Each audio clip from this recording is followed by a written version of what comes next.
Greetings. Let's say we have this chaotic graph of 7 vertices that are randomly connected by chaotically random edges and everything. And now let's say, do we know is it bipartite or not?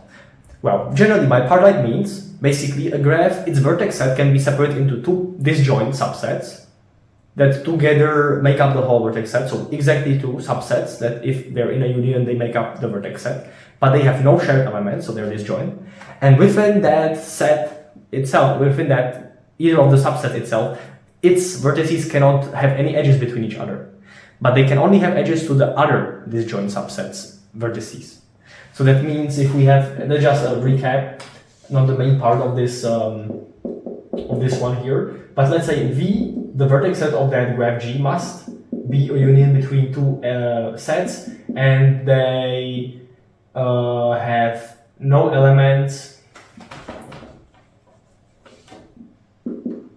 They have no elements in common. They're just saying that so far. I'm not going to write every single detail, but the main parts. So AB, for any AB that are, for example, in A, there cannot be any AB inside the edge set. There's no edge AB. And for any, let's say, UV that are inside the B, the edge UV connecting the 2 won't be in the edge set again. So if they're within that, either of those, one of those subsets, they cannot have an edge together. They can only have edges to the other ones. Ones from A can have edges to ones in B. So that's the idea. So simply, if one wants to draw it, one can make like 2 subsets like this, make sure that they're not connected to each other, and then randomly connected to the other side, like this. So here we see that this could be A, this could be B. So these 2 are B, these 2 are A. B are not connected to each other, A are not connected to each other, but they're connected to the other side's vertices. And if we draw it like this, we already in advance make sure that we kind of make ourselves sure that it will be a bipartite graph. Following the rules, by the way, we draw it already. So this can also be drawn nevertheless differently, and it could, for example, look similar like this. Chaotic, and one doesn't immediately see, is it bipartite or not? But there's ways to use to identify that. And thereby directly we can also already list the elements of those 2 subsets that will be found in case it's bipartite. So let's see, is this one a bipartite or not? Let's see. So what I would recommend is choose 2 signs, plus and minus, or 1 and 0, or anything, colors or something, that will denote those 2 sets that we're identifying within this graph. And if it turns out that 2 of these sets fulfilling those properties can be found, and together they are disjoint to each other, but together they represent all the vertices, then it's a bipartite graph. Otherwise, it's not.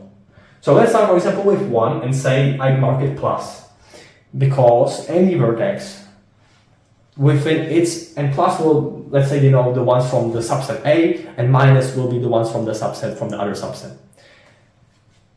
From the one disjoint from it, of course. So let's say I start with 1 and I mark it plus.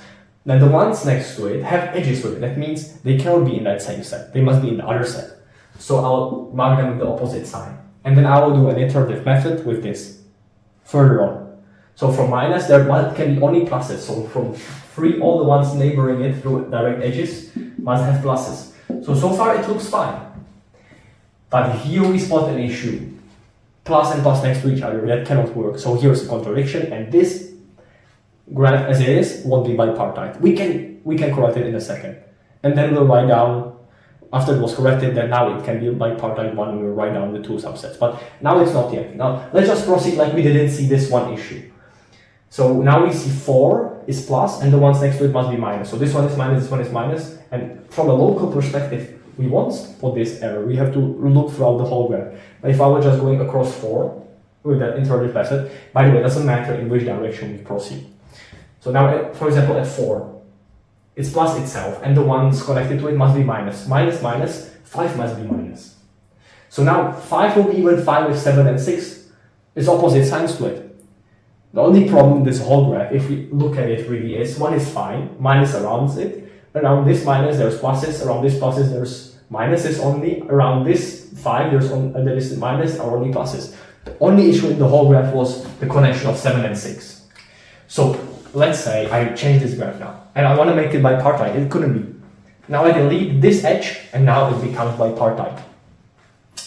So that's very nice. And now let's just write the A and B. So that's a random choice of names for the two subsets, but they're disjoint and they fulfill the bipartite graph rules.